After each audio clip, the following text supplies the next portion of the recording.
The billionaire married his doctor without love, until one night her touch destroyed his control. Before we begin, drop a comment telling us which city you're watching from. And once the story ends, don't forget to rate it from 0 to 10. Oh, and make sure to follow our channel for more stories like this. Now, sit back and enjoy every detail. Cassian Vale sat at the head of the mahogany conference table, his steel-gray eyes scanning quarterly reports with the same precision that had built Vale Pharmaceuticals into a global empire. At 38, he had perfected the art of emotional distance.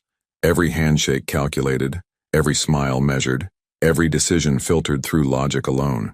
The 12 board members around him spoke in hushed tones about genetic research breakthroughs and patent acquisitions, their voices blending into a familiar symphony of corporate ambition. Then the room tilted. The sensation started as a whisper, a slight tremor in his left hand as he reached for his coffee. Cassian's jaw tightened imperceptibly. Control was everything. Control had gotten him here, to this glass tower overlooking Manhattan, to this life where emotions were liabilities and vulnerability was a currency he refused to spend. Mr. Vale, the Geneva facility is reporting exceptional progress on the neurological compounds. Harrison Webb, his chief financial officer, continued presenting. Oblivious to the war Cassian was fighting against his own body. The tremor spread to his chest. His heartbeat became irregular, erratic, like an old engine refusing to find its rhythm. Cassian's breathing grew shallow, but his expression remained unchanged. A mask of composure he'd worn so long it felt permanently etched into his features. "Sir, your thoughts on expanding the Swiss operations?" Cassian opened his mouth to respond, but the words felt heavy, foreign. The room's corners began to blur, and for the first time in decades, something scared him. He wasn't in control. "Gentlemen," he said, his voice steady despite the chaos inside, "let's reconvene tomorrow. I have some considerations to review." The board members exchanged glances but didn't question him. They never questioned Cassian Vale. He stood, his movements deliberate and measured, and walked to his private office. Only when the door clicked shut did he allow himself to lean against the wall, his palm flat against the cool glass window. Below, Manhattan pulsed with life, millions of people moving through their routines, unaware that 20 floors above, a man who controlled their medications, their treatments, their hope for healing, was quietly falling apart. His assistant, Beverly, knocked softly. "Mr. Vale? Dr. Morrison is here for your annual physical." Cassian straightened. Dr. Morrison had been his physician for 8 years, discreet, efficient, uninterested in small talk. "Perfect. Send him in." "Doctor." Morrison entered with his usual brisk professionalism, black bag in hand. "Cassian, how are we feeling today?" "Fine," Cassian replied, settling behind his desk as if nothing had happened. "Let's make this quick." But as Dr. Morrison checked his blood pressure, Cassian saw something shift in the older man's expression. The reading, the second reading, the third. "Cassian, when did you last take a real vacation?" "Vacations are for people who don't enjoy their work." "And when did you last sleep more than 4 hours consecutively?" Cassian's silence was answer enough. Dr. Morrison set down his stethoscope and looked directly at him. "Your body is shutting down. Blood pressure through the roof, heart rhythm irregular, stress hormones at dangerous levels. This isn't just exhaustion. This is a complete systemic breakdown. Prescribe whatever you need to prescribe." "I'm not prescribing anything. I'm prescribing someone." Cassian's eyes narrowed. "Meaning?" "You need constant monitoring, someone who understands both medicine and discretion, someone who can manage your health without disrupting your image. I don't need a babysitter. You need a doctor, a specific kind of doctor." Dr. Morrison pulled out his phone and scrolled through contacts. "Dr. Sylvie Ashford, clinical medicine with specialization in behavioral health. She's worked with high-profile clients who need medical care without media attention. Brilliant, ethical, and completely uninterested in anything but results." Cassian studied the name on the phone screen. Something about it felt different from the usual parade of specialists who had tried to fix various aspects of his life. "She'll need full access to your routine, your home, your schedule," Dr. Morrison continued. "Think of it as a medical investment. You invest in companies. Now invest in the only asset that actually matters, your ability to stay alive long enough to enjoy what you've built." For a moment, Cassian saw himself through Dr. Morrison's eyes, a man who had spent so long building walls that he'd forgotten to leave himself a way out. "Fine, but she follows my rules." Dr. Morrison smiled grimly as he packed his equipment. Something tells me Dr. Ashford has her own rules, Cassian, and maybe that's exactly what you need. As the door closed behind Dr.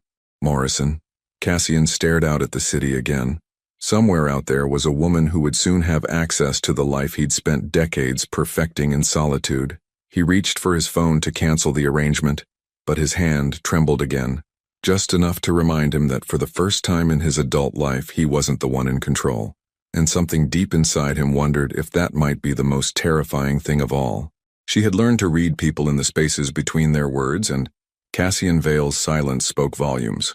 Dr. Sylvie Ashford stood in the marble foyer of Vale's penthouse, her medical bag at her feet, and her eyes taking in the pristine environment with clinical detachment.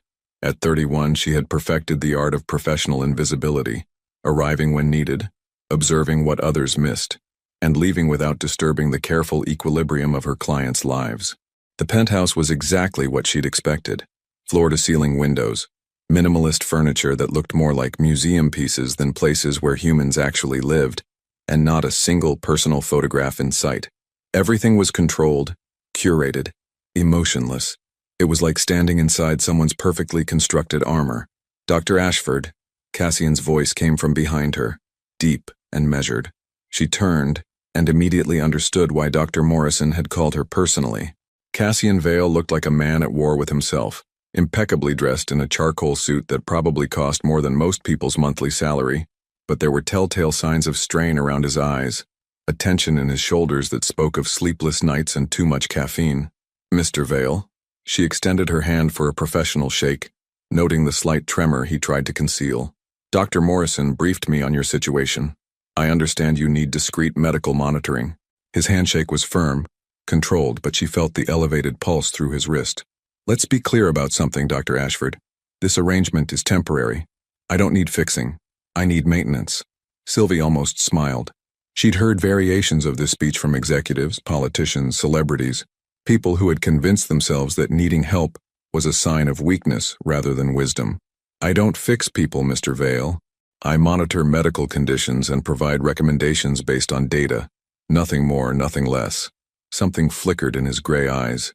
Surprise, perhaps, that she hadn't tried to reassure him or coddle his ego. Good. He gestured toward the living area. Let's discuss terms. As they settled into chairs that felt more like architectural statements than furniture, Sylvie opened her medical bag and retrieved a tablet. I'll need access to your complete medical history, your daily schedule, dietary habits, sleep patterns, and stress triggers.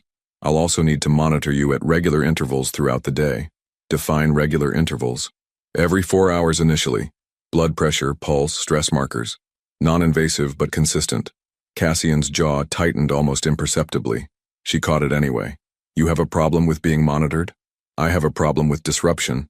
Sylvie set down her tablet and looked at him directly. In her experience, the most successful treatment came from establishing boundaries early, not just medical ones, but personal ones. Mr. Vale, I've worked with CEOs who run multinational corporations, politicians who make decisions affecting millions, surgeons who hold lives in their hands. They all have one thing in common. They're terrified that taking care of themselves will somehow diminish their ability to take care of everything else. Cassian leaned back slightly, studying her. And what's your professional opinion on that fear?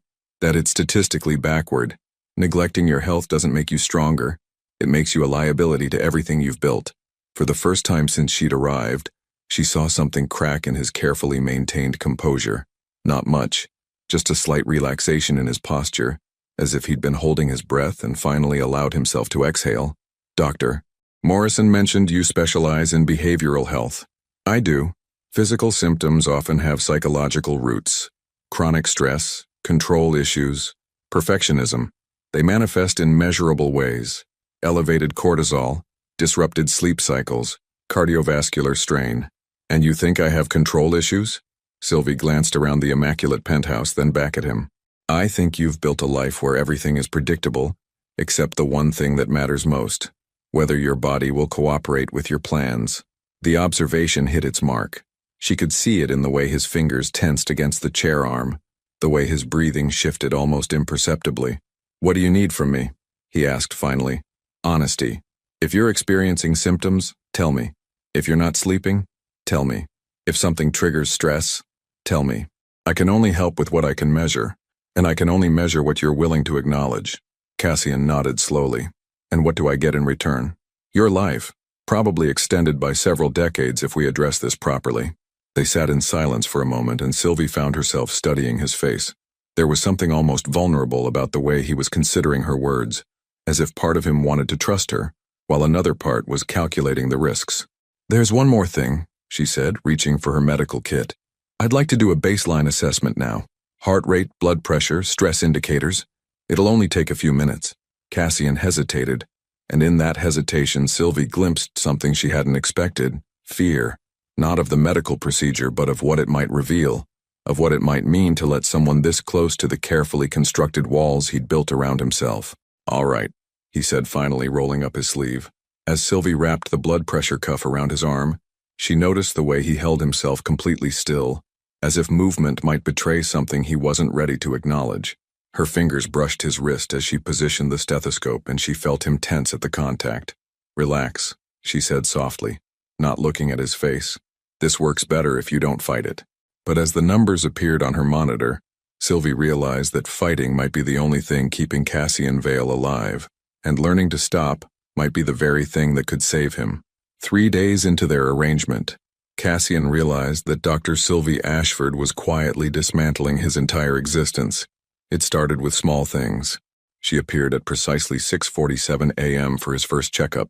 Not 6:45, not 7, but 6:47, as if she had calculated the exact moment his body would be most honest about its condition.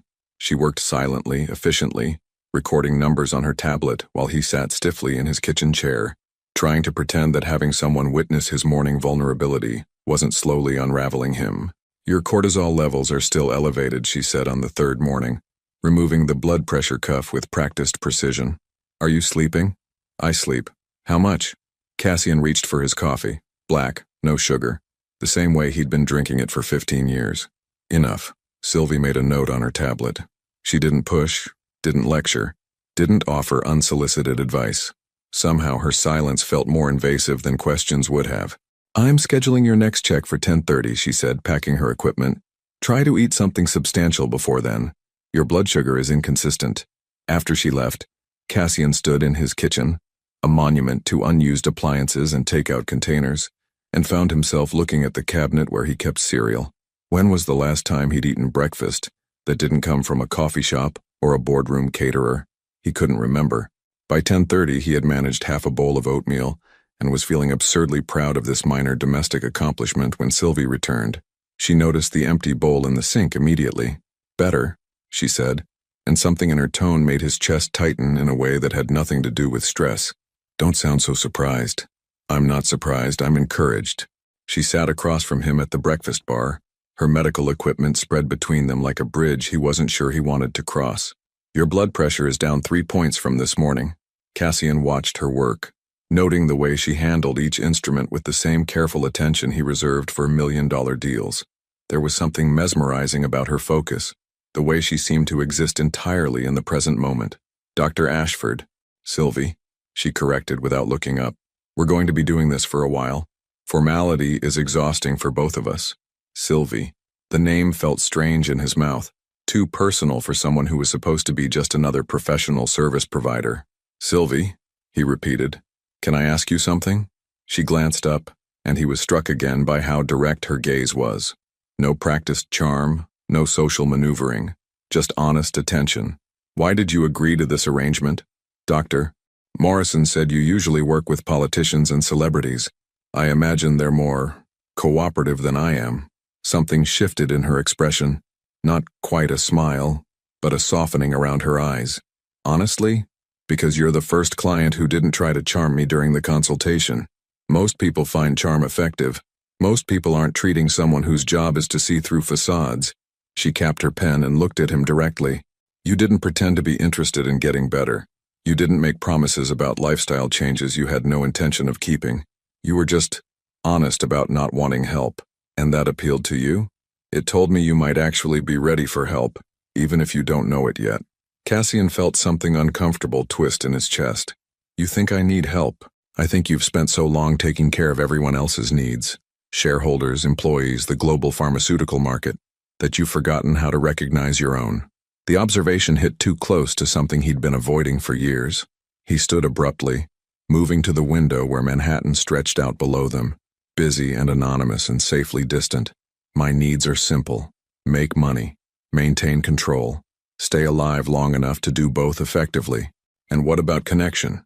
The word hung in the air between them like a challenge. Connection is a luxury I can't afford, or a necessity you've been afraid to acknowledge. Cassian turned to face her, and found her watching him with that same clinical attention she brought to reading his vital signs. But there was something else there too, something that looked almost like compassion. You don't know anything about my life, Sylvie. I know you live in a penthouse designed for entertaining that shows no evidence anyone has ever been entertained here. I know you have a kitchen that could serve 20 people, and you eat takeout alone. I know you've built an empire helping other people heal, and you're slowly killing yourself in the process. Her words cut through him with surgical precision, exposing truths he'd spent years carefully concealing even from himself. Maybe, he said quietly, that's exactly the way I want it. Sylvie packed her equipment in silence, but just before she left, she paused at the door. Cassian? He looked up. Wanting to be alone and needing to be alone are two very different things. I'll see you at 2:30. By the end of the first week, Cassian began to anticipate the soft knock on his door at exactly 6:47 a.m. He told himself it was because routine was important for maintaining control. He told himself Sylvie's presence was merely a necessary disruption, like scheduled maintenance on expensive machinery. He told himself many things, but none of them explained why he had started brewing enough coffee for 2 people, or why he found himself listening for the sound of her footsteps in his hallway. Your resting heart rate is improving, Sylvie said, unwrapping the blood pressure cuff from his arm. It was Thursday morning, and she had developed the habit of speaking to him in quiet, measured tones during these early sessions, as if she understood that his defenses were thinnest in those first moments after waking. Good, he replied, though he wasn't entirely sure why it mattered to him that she seemed pleased. And you've been eating breakfast. You've been monitoring my trash. I've been monitoring your glucose levels. They tell their own story. Cassian watched her record numbers on her tablet, noting the way her fingers moved across the screen with the same careful precision she brought to everything else. There was something calming about her competence, the way she inhabited her expertise without needing to prove it. Sylvie, yesterday when you mentioned connection, he paused, surprised by his own willingness to continue the conversation they'd started the day before. What did you mean exactly? She looked up from her tablet and he caught something unguarded in her expression before she composed herself. Human beings are biologically wired for social bonds. When those bonds are absent or damaged, it creates measurable physiological stress, elevated cortisol, disrupted sleep patterns, compromised immune function. So connection is medical? Connection is survival. The simplicity of her answer unsettled him. I've survived just fine without it. Have you? She capped her pen and studied his face with that clinical attention he was beginning to recognize. When did you last have a conversation that wasn't about work? Cassian opened his mouth to respond, then closed it. The silence stretched between them, filling with the weight of an answer he couldn't provide. When did you last laugh? She continued softly. I'm not particularly funny. Neither am I. But laughter isn't about being funny. It's about letting go of control long enough to be surprised by joy. Surprised by joy. The phrase echoed in his mind long after she had packed her equipment and left for her next appointment. That afternoon, during their 2:30 session, something shifted. Sylvie arrived to find him sitting at his desk, staring at a phone that had been ringing repeatedly. Problem? She asked, setting up her blood pressure monitor with practiced efficiency. My brother. Cassian's voice was flat, emotionless. He calls every few months to ask for money, then disappears until the next crisis. And you don't answer? I stopped answering 2 years ago. Sylvie wrapped the cuff around his arm, and he noticed that her touch lingered a fraction longer than necessary. What kind of crises? The expensive kind. Bad investments, worse relationships, children he didn't plan for with women he didn't stay with. Sounds complicated. Sounds irresponsible. The words came out harsher than he intended, and he saw Sylvie's eyebrows raise slightly. I learned a long time ago that enabling someone else's chaos doesn't help anyone, and refusing to engage helps. Cassian felt something defensive rise in his chest. It helps me maintain boundaries, or it helps you avoid feeling responsible for someone else's pain. The observation cut deep, touching something raw he'd buried beneath years of justified distance. You don't know anything about my brother. You're right, I don't. Sylvie checked his blood pressure reading and made a note, her expression carefully neutral. But I know your stress levels spike every time that phone rings, which suggests that avoiding him isn't actually protecting you from anything. The phone rang again, as if summoned by their conversation. Cassian stared at the display, Fletcher calling, and felt his jaw clench involuntarily. Your choice, Sylvie said quietly, but she didn't move to leave.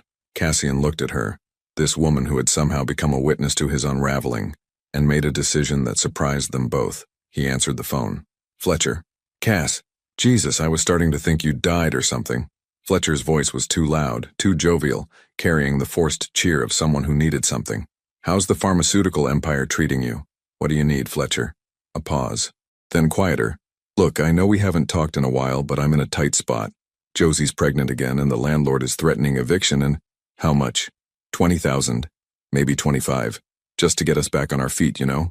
I've got this business opportunity in Denver that's practically guaranteed to… Cassian closed his eyes. The same script, the same desperate optimism, the same inevitable disappointment. Fletcher, I can't keep doing this. Come on, Cass. You're loaded. This is nothing to you. It's not about the money. Then what is it about? Cassian glanced at Sylvie, who was watching him with that steady, unreadable expression. What was it about? It's about you never calling unless you need something. It's about you having 3 kids with women whose names I don't even know. It's about you thinking that, because I have money, I don't have limits. The silence on the other end of the line stretched long enough that Cassian wondered if Fletcher had hung up. You know what, Cass? Fletcher's voice, when it came back, was different, smaller, more honest. You're right. I do only call when I need something. But that's because every other time I've tried to call, you make it pretty clear that you don't want to hear from me unless there's a crisis. The words hit Cassian like a physical blow because they were true. The silence after Fletcher hung up felt like falling through empty space. Cassian sat holding the phone, staring at the black screen as if it might offer some explanation for the hollow ache spreading through his chest. Across from him, Sylvie remained perfectly still, her medical equipment forgotten on the desk between them. How long since you last saw him? She asked finally, her voice barely above a whisper. 4 years. Maybe 5. Cassian set the phone down with deliberate care. He came to New York for our father's funeral, stayed 2 days, borrowed $3,000 and disappeared again. And before that, Christmas, maybe 7 years ago, he brought a girlfriend, Melissa, I think, and her kid from another relationship. The kid had pneumonia and Fletcher didn't have insurance. Sylvie's expression didn't change, but something in her posture shifted. So you paid for the treatment? Of course I paid for it. What was I supposed to do, let a child suffer because her mother made poor choices? The words came out sharp, defensive, but even as he spoke them, Cassian heard the contradiction. Fletcher thanked me by stealing my father's watch before he left. Did you confront him? I changed the locks. Sylvie was quiet for a long moment and Cassian found himself studying her face, looking for judgment that never came.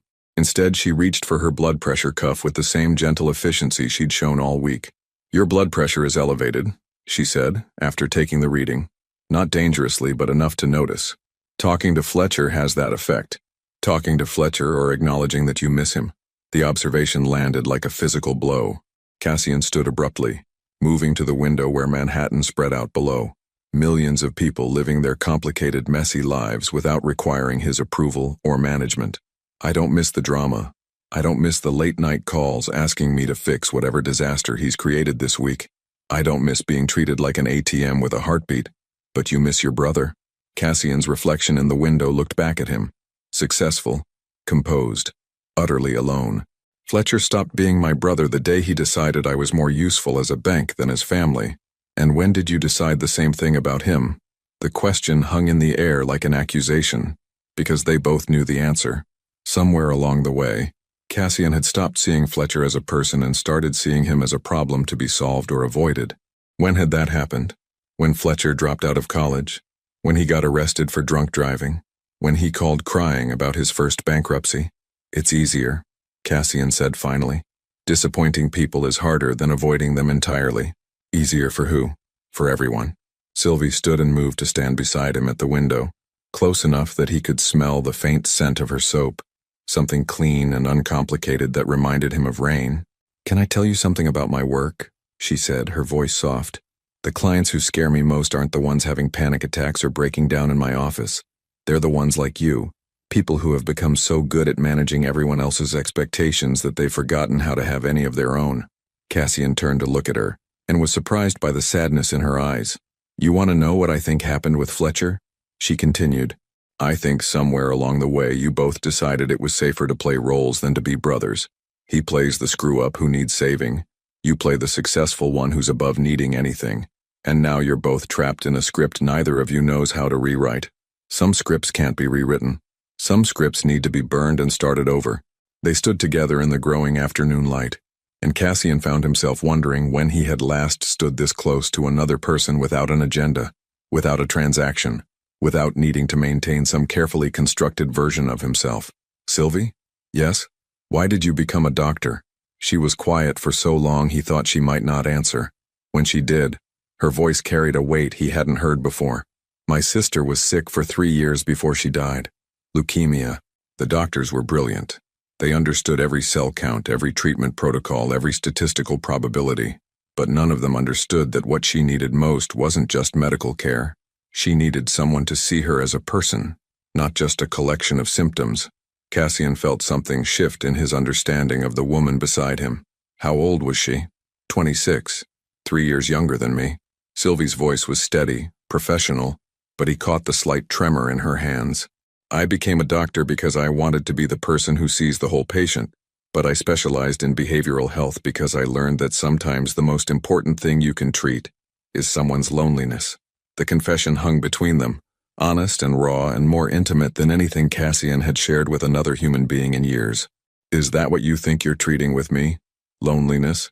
Sylvie turned to face him fully, and for the first time since they'd met, he saw something vulnerable in her expression.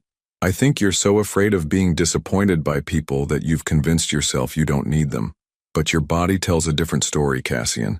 Every elevated heart rate, every sleepless night, every stress response, they're all asking for the same thing.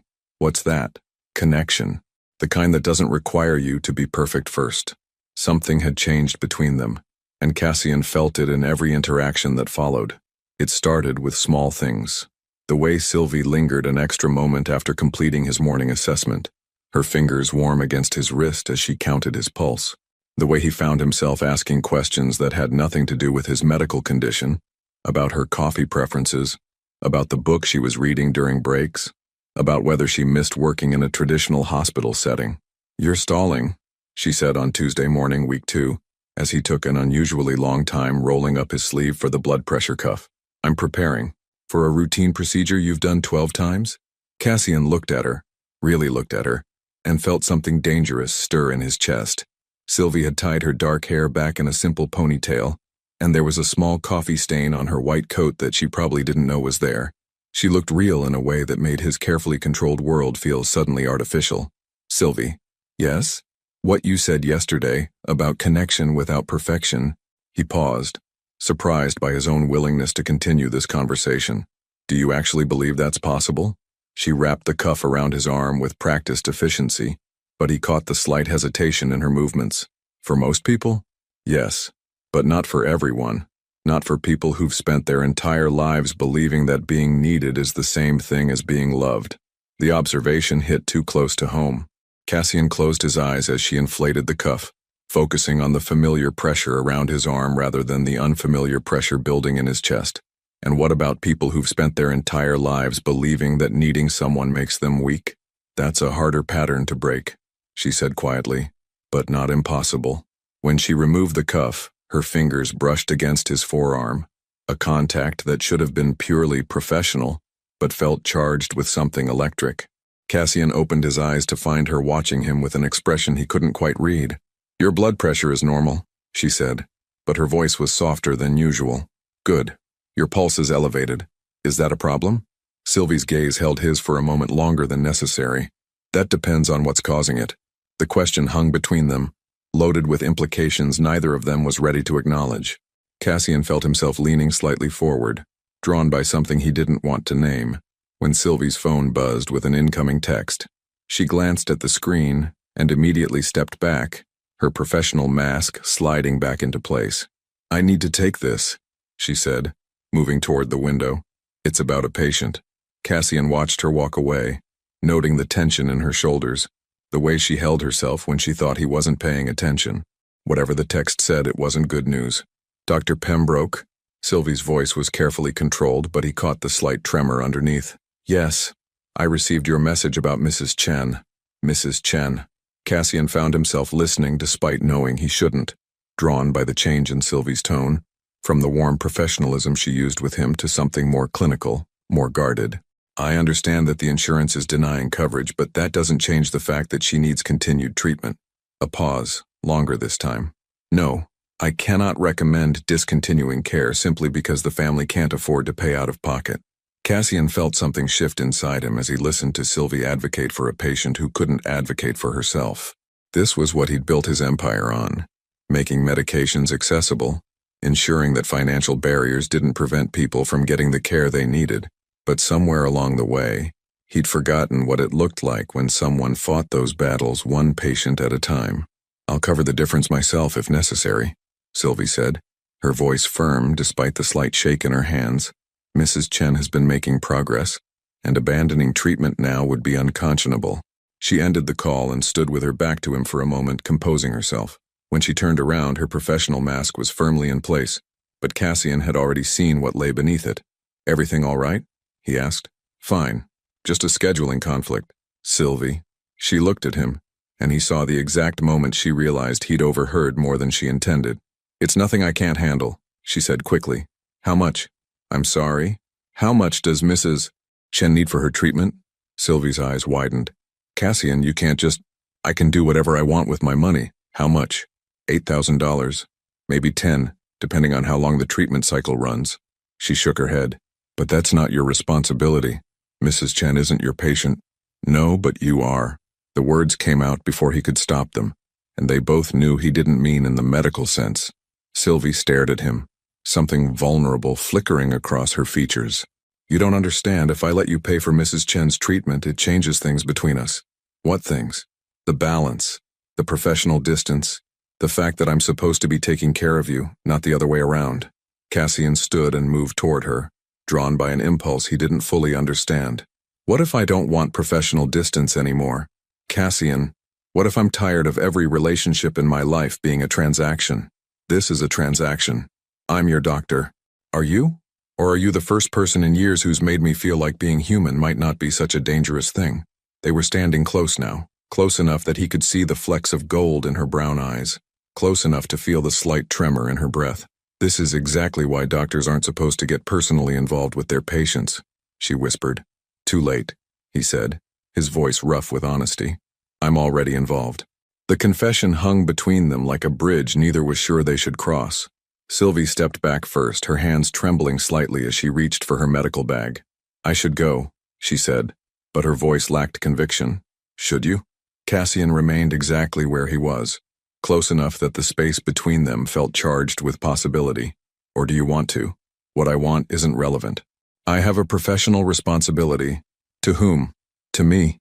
Because I'm telling you that what I need right now has nothing to do with blood pressure monitors, and everything to do with the fact that for the first time in years, I don't feel completely alone in my own life." Sylvie's composure cracked, just slightly. "Cassian, you don't understand what you're asking. Then explain it to me." She set down her bag and looked at him with an expression that was part frustration, part longing. "You're asking me to risk my career, my reputation, my professional ethics for what? For something that might not even be real? What makes you think it's not real? Because you're isolated, vulnerable, and I'm the first person you've allowed close to you in years. It's called transference, and it's textbook psychology." Cassian felt something cold settle in his chest. "So, what I'm feeling is just a psychological condition?" "I don't know what you're feeling." Sylvie's voice was barely above a whisper. "But I know what I'm feeling, and it's not professional anymore." The admission seemed to surprise her as much as it surprised him. They stood in the afternoon light filtering through his penthouse windows, two people who had spent their lives maintaining careful control, suddenly faced with something neither could manage or predict. "Sylvie, I need to leave," she said quickly, reaching for her equipment.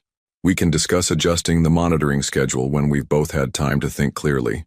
But before she could gather her things, Cassian's phone rang. The display showed Harrison Webb, CFO, and something in Cassian's expression must have warned Sylvie that this wasn't a call he could ignore. Harrison? Cassian, we have a problem. The Wall Street Journal is running a story tomorrow about the Shanghai facility investigation. The board is meeting in an hour and they want answers about your stability. Cassian closed his eyes. The Shanghai facility, a pharmaceutical plant that had been under investigation for quality control issues that had nothing to do with Vale Pharmaceuticals directly, but enough to raise questions about the entire industry. What kind of answers? The kind that involve you appearing stable, reliable, and completely in control of your personal and professional life. Maxwell Chen from The Times called asking about your health, your mental state, whether the company is prepared for leadership changes. Maxwell Chen. Cassian felt the walls of his carefully constructed world pressing in around him. What did you tell him? That you're in excellent health and fully engaged with company operations. But Cassian, if there's any truth to the rumors about stress-related medical issues, you need to get ahead of this story. Cassian looked at Sylvie, who had frozen with her medical bag half-packed, clearly understanding that she was witnessing something significant. There are no medical issues, Harrison. Then prove it. The board wants assurance that you're not going to collapse in the middle of the biggest crisis we've faced in 10 years. After Cassian hung up, the silence in the penthouse felt deafening. A scandal? Sylvie asked quietly. A potential scandal? The kind that could cost me controlling interest in my own company if the board decides I'm not fit to handle the crisis. Cassian moved to his desk, his mind already calculating damage control strategies. They want proof of stability. Personal stability. What does that mean? Cassian stopped moving. An idea was forming, one that was either brilliant or completely insane. He turned to look at Sylvie, seeing her with new eyes. Professional, composed, unimpeachable reputation. The perfect image of stability. It means, he said slowly, that I need to appear settled, grounded, like someone who has personal relationships that provide emotional support during stressful periods. Sylvie's eyes widened as she began to understand where his thoughts were leading. Cassian, no. Think about it logically. You need $10,000 for Mrs. Chen's treatment.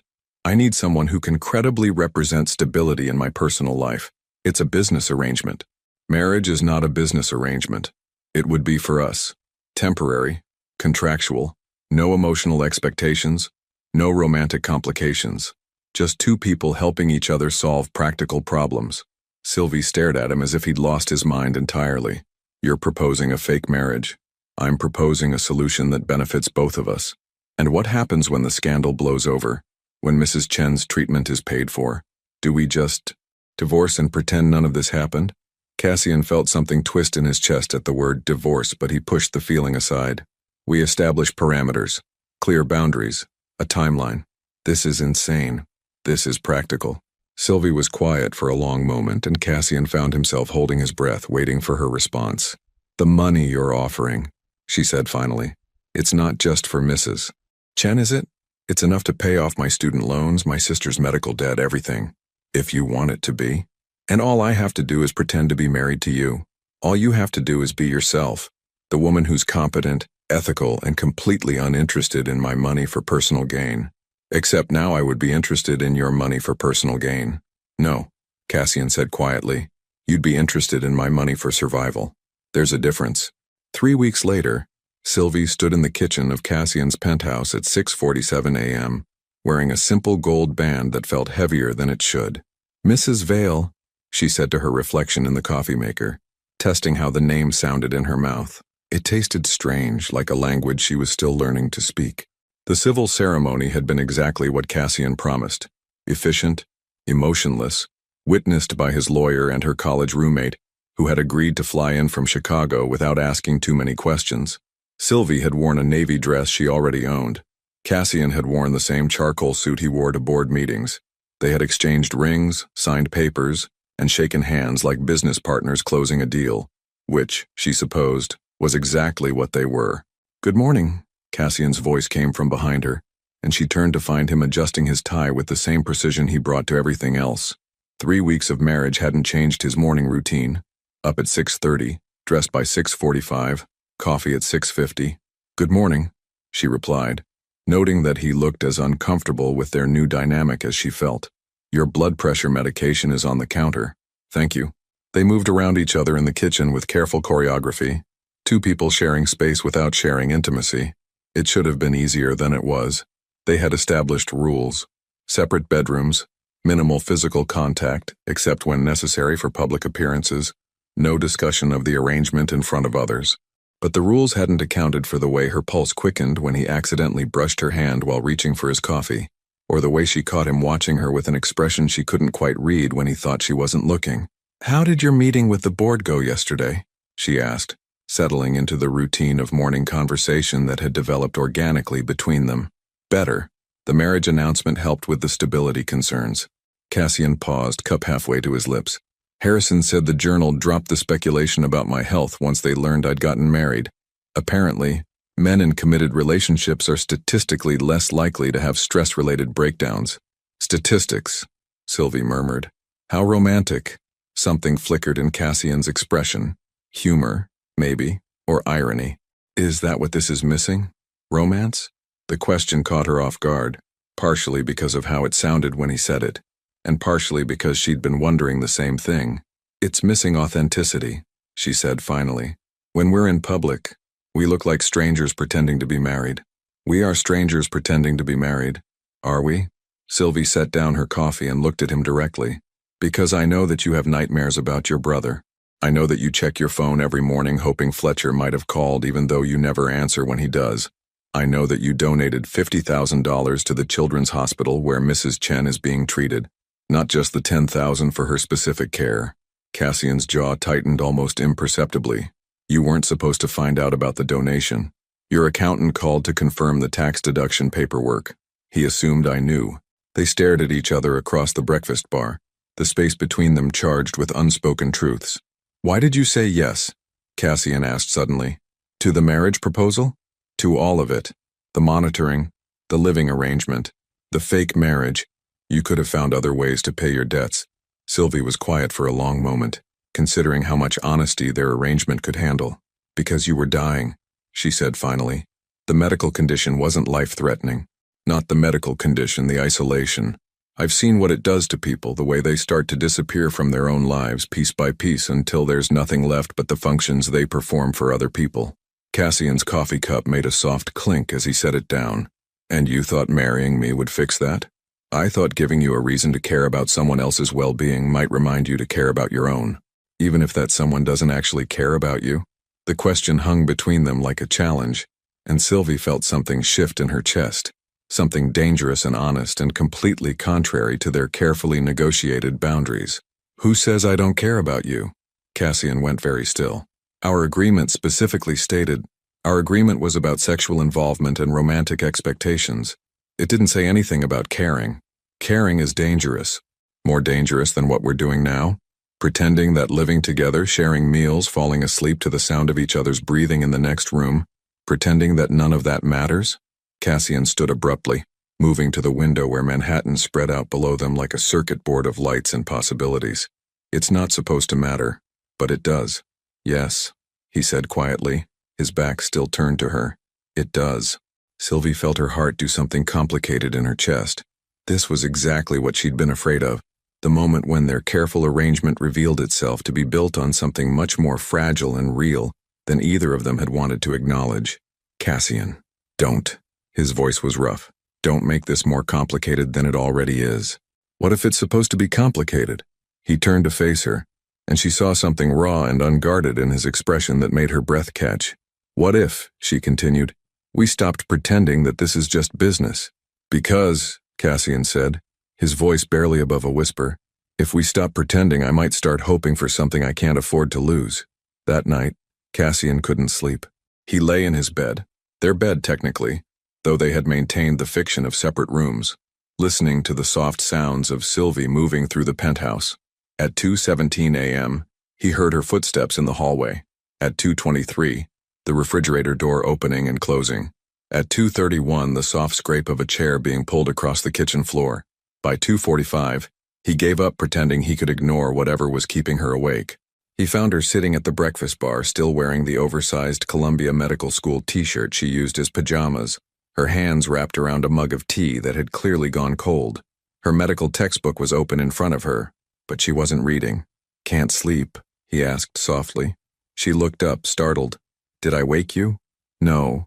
He moved to the coffee maker, needing something to do with his hands. "I was already awake." "Nightmares?" The question was gentle, matter of fact, the way she asked about his blood pressure or his stress levels. But there was something different in her tone tonight. Less clinical, more personal. "Not exactly." Cassian leaned against the counter, studying her face in the dim light. "What about you? Medical emergency?" Sylvie closed her textbook and looked at him with an expression he couldn't quite read. "I got a call from Dr. Pembroke earlier, about Mrs. Chen. Is she all right?" "She's doing well. Better than expected, actually. The treatment is working faster than anyone predicted." Sylvie's voice was steady, but there was something underneath it. Relief, maybe, or gratitude. "He wanted to thank you for the donation." Cassian felt uncomfortable with the gratitude, the way he always did when people tried to make his money into something heroic. It was just money. It was her life. It was a tax write-off. "Stop." Sylvie's voice was sharper than usual, and it made him look at her more closely. "Stop diminishing everything good you do as if caring about people makes you weak." "I didn't say it made me weak. You didn't have to. You do this thing. Whenever someone acknowledges something kind or generous you've done, you find a way to make it about business or strategy or anything, except the fact that you actually give a damn about other people." Cassian felt something defensive rise in his chest. "And what if I do? Give a damn, I mean. What difference does it make?" "It makes all the difference." Sylvie stood, moving closer to him. "It means that everything we've been doing, this marriage, this arrangement, this careful dance around pretending we don't affect each other, it's all been built on a lie." "What lie?" "That you don't know how to love people, that you're incapable of real connection, that you're safer keeping everyone at a distance." The words hit him like physical blows, each one finding a target he'd thought was well protected. "Maybe I am safer at a distance." "Safer for who?" "For everyone." Cassian's voice came out rougher than he intended. "Do you know what happened the last time I let someone matter to me? Really matter?" Sylvie waited, not pushing, just present. "My father," he said finally. "I was 28 when he was diagnosed with pancreatic cancer. 6 months to live, they said. I threw everything I had at it. Experimental treatments, clinical trials, the best doctor's money could buy. I managed his care like a military campaign. What happened?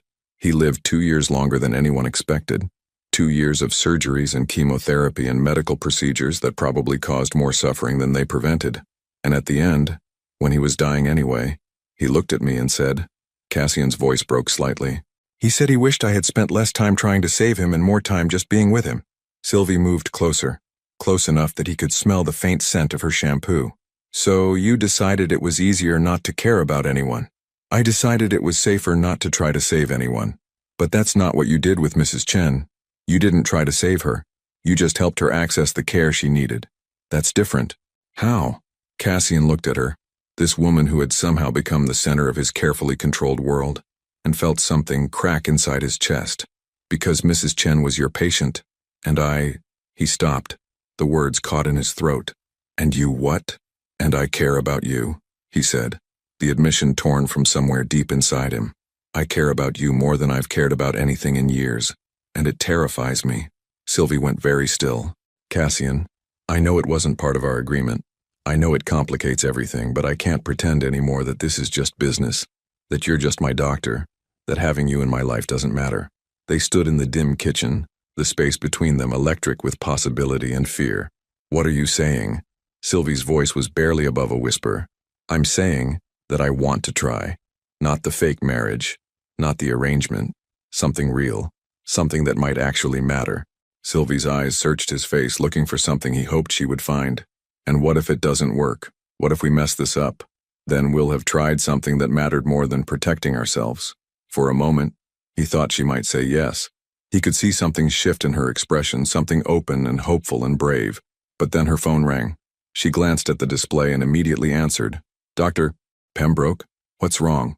Cassian watched her face change as she listened, watched professional concern replace personal vulnerability. "When did this happen?" she asked, already moving toward her medical bag. "Yes, I can be there in 20 minutes. She hung up and looked at Cassian with an expression that was part apology, part something else he couldn't identify. "Mrs. Chen is having complications. I have to go. I'll drive you." "No, She stopped, studying his face. Actually, yes. I'd like that. As they dressed quickly and prepared to leave, Cassian felt something settle into place between them. Not resolution exactly, but recognition. They were no longer pretending this was just an arrangement. Whatever happened next, it would be real.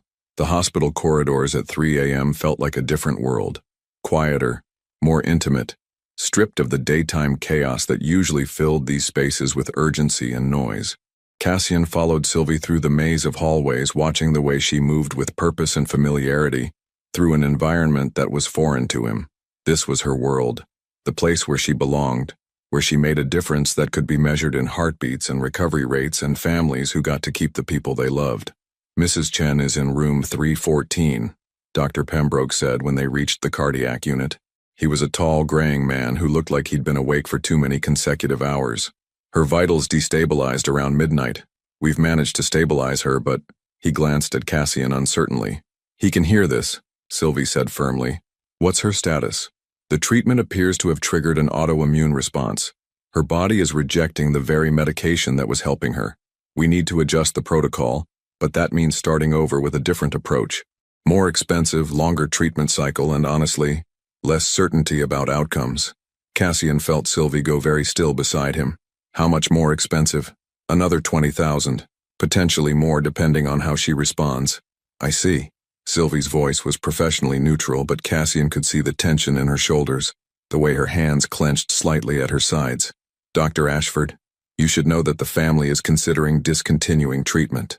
They're grateful for what you've already made possible, but they can't ask for more help and they can't afford. They're not discontinuing treatment, Cassian said quietly. Both doctors turned to look at him. Whatever the cost is, whatever she needs, handle it. Send the bills to my office. Dr. Pembroke blinked. Mr. Vale, that's incredibly generous. But you don't even know Mrs. Chen. No, Cassian said, his eyes on Sylvie's face. But I know Dr. Ashford. And if she thinks Mrs. Chen deserves a chance, that's enough for me. For a moment, the only sound in the hallway was the distant beep of monitors and the soft hum of fluorescent lights. Can we see her? Sylvie asked finally. Mrs. Chen was sleeping when they entered her room, her small frame dwarfed by the hospital bed and the array of machines monitoring her vital signs. Her daughter sat in the chair beside the bed, holding her mother's hand. Dr. Ashford, the daughter, Lily, Cassian remembered from their previous conversations, stood quickly. Thank you for coming so late. I know you didn't have to. Of course I had to, Sylvie said gently, moving to check Mrs. Chen's chart. How is she feeling? Tired, scared, but fighting. Lily looked between Sylvie and Cassian. Dr. Pembroke said there might be additional costs for the new treatment protocol. There won't be any additional costs to your family, Cassian said. Focus on taking care of your mother. Lily's eyes filled with tears. I don't understand. Why would you? You don't even know us. Cassian glanced at Sylvie, who was watching him with an expression he couldn't quite read. Because Dr. Ashford believes your mother's life is worth fighting for, he said simply. And I've learned to trust her judgment. After they left the hospital, they drove through the empty streets of Manhattan in comfortable silence. It wasn't until they were back in the elevator up to the penthouse that Sylvie finally spoke. You didn't have to do that. Yes, I did. $20,000, possibly more, for a woman you've never met. Cassian studied their reflection in the elevator's mirrored walls. Two people who looked like they belonged together, who had somehow found their way to something that felt like home. It's not about Mrs. Chen, he said quietly. Then what is it about? The elevator doors opened and they walked into the penthouse together. But instead of going to their separate rooms, they both stopped in the living room, neither quite ready for the night to end. It's about you, Cassian said finally. It's about the fact that you stayed awake worrying about a patient's financial situation. It's about the way you advocate for people who can't advocate for themselves. It's about the fact that you made me remember what it feels like to care about something other than profit margins and market share. Sylvie moved closer to him, her eyes searching his face. And it's about the fact that I'm tired of pretending this is just an arrangement, he continued, his voice rough with honesty. I'm tired of separate bedrooms and professional boundaries and pretending that having you in my life hasn't changed everything about who I am. They were standing close now, close enough that he could see the gold flecks in her brown eyes, close enough to count her eyelashes if he wanted to. Cassian, she whispered, and there was something in her voice that made his breath catch. "Tell me to stop," he said, reaching up to touch her face. "Tell me this is still just business and I'll go back to my room and we'll pretend this conversation never happened." Instead of answering, Sylvie placed her hand over his, pressing his palm against her cheek. "What if I don't want you to stop?" The question hung between them for a heartbeat, and then Cassian was kissing her. Not the careful, controlled kiss of someone trying to maintain distance, but the desperate, honest kiss of someone who had been holding back for too long. Sylvie kissed him back with equal intensity, her hands fisting in his shirt, pulling him closer. All the careful boundaries they had constructed, all the professional distance they had maintained, all the pretense that this was just an arrangement, everything dissolved in the space between one heartbeat and the next. When they finally broke apart, both breathing hard, Cassian rested his forehead against hers. "This changes everything," he said. "I know. Our agreement, the marriage, the professional relationship. I know. Are you sure?" Sylvie looked at him with eyes that were clear and certain and completely unafraid. "I've never been more sure of anything in my life." And for the first time since his father's death, Cassian allowed himself to hope that caring about someone might not destroy him. It might actually save him. 6 months later, the sound of laughter coming from his kitchen was still something Cassian had to get used to. He paused in the doorway of his home office. Their home office now, he corrected himself, noting Sylvie's medical journals stacked neatly beside his pharmaceutical reports, and listened to the conversation happening in the next room. Sylvie was on the phone with Lily Chen, their weekly check-in that had evolved from medical consultations to something closer to friendship. "She's doing so well," Sylvie was saying, her voice bright with genuine joy. "The new treatment protocol is working better than anyone expected. Dr. Pembroke thinks she'll be ready to go home next week." Cassian smiled, remembering the day 3 weeks ago when Mrs. Chen had finally turned the corner. Sylvie had cried in the hospital hallway, tears of relief and exhaustion and pure, overwhelming gratitude. He had held her while she sobbed, and for the first time in his life, being needed by someone hadn't felt like a burden. "Tell her I'll stop by tomorrow," Sylvie continued. "And Lily, you don't have to keep thanking me. Taking care of people is what I do."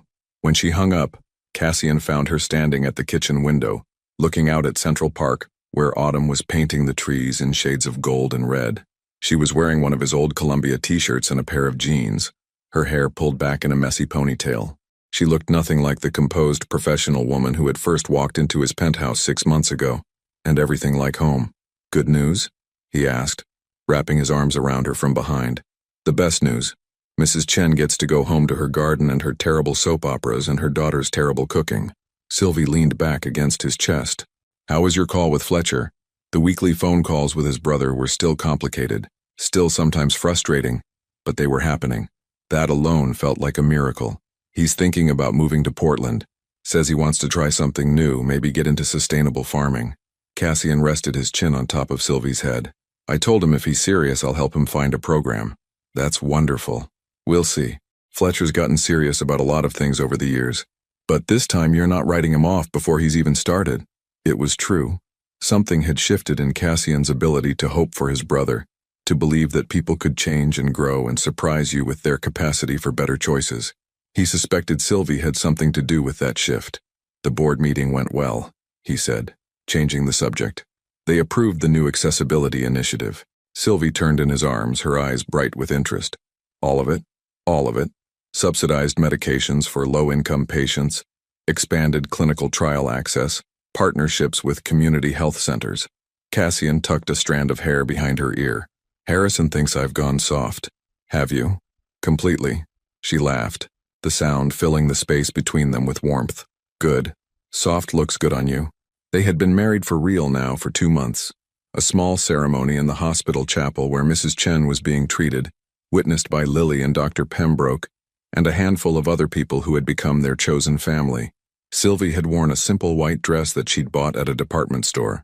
Cassian had worn the same suit from their first wedding, but this time when he'd said, "I do," he'd meant it with every fiber of his being. "I have something to show you," Sylvie said, pulling away from him with a mysterious smile.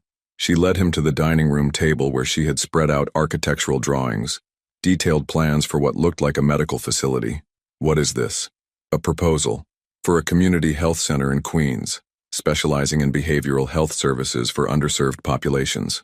Sylvie's voice carried the same excited energy he'd seen when she talked about challenging cases or breakthrough treatments. I want to leave the private practice world. I want to do something that matters. Cassian studied the drawings, noting the careful attention to detail, the way the space was designed to feel welcoming rather than clinical. This would be expensive to start up. I know. That's why it's just a proposal right now. A dream, really. How expensive? Sylvie named a figure that would have seemed astronomical to most people, but felt perfectly reasonable to Cassian when weighed against the light in her eyes as she talked about it. Consider it funded, he said simply. Cassian, you can't just... I can do whatever I want with my money, and what I want is to watch you change the world, one patient at a time. Sylvie stared at him, and he saw the exact moment she realized he was completely serious. You would do that? Fund an entire medical center because I asked? I would do that because it matters to you, and what matters to you matters to me. Cassian pulled her closer, marveling at how natural it felt to say the words. Besides, I've learned something important over the past few months. What's that?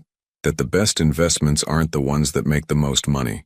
They're the ones that make the most difference.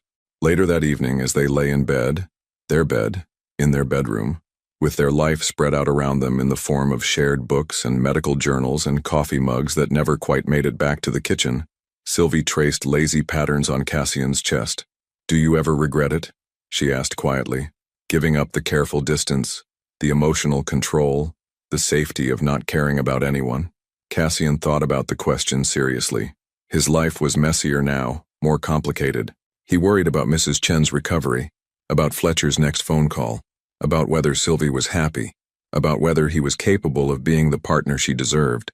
His heart rate was probably less stable than it had been 6 months ago, but his actual heart, the metaphorical one he'd spent years protecting, felt stronger than it ever had. Never, he said finally. Do you regret agreeing to that fake marriage proposal from a control-freak billionaire who didn't know the difference between being needed and being loved?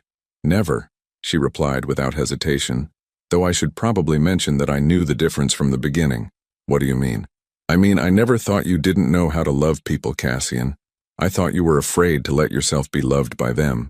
The observation settled into him like a truth he'd been avoiding for years. And now I think you've figured out that being loved doesn't make you weak. It makes you brave enough to love back. Outside their bedroom window, Manhattan pulsed with its endless rhythm of life and possibility. Somewhere in the city, Mrs. Chen was sleeping peacefully in her hospital bed, counting down the days until she could go home. Somewhere else, Fletcher was probably staying up too late, planning his next fresh start with the kind of optimism that used to annoy Cassian, but now just made him hopeful. And here, in this bed, in this life they had built from what had started as a business arrangement, Cassian felt something he had never expected to feel, completely, perfectly at peace. Sylvie? Thank you. For what? For seeing who I could be before I knew it myself. She lifted her head to look at him, her eyes soft with love and contentment and the kind of happiness that comes from being exactly where you belong. Thank you for letting me stay long enough to watch you become him. As they drifted off to sleep, Cassian's last conscious thought was that he had spent his entire adult life learning to control his heart rate, never realizing that the most important thing was simply learning to let his heart beat for someone else. What would you choose if love knocked down every wall you'd built to protect yourself? Your participation in the channel is very important. Please leave your opinion in the comments. Thank you for watching. If you enjoyed the story, please subscribe to our channel and leave a comment below letting us know what you thought. Your feedback and support mean a lot to us. Stay tuned for more exciting stories.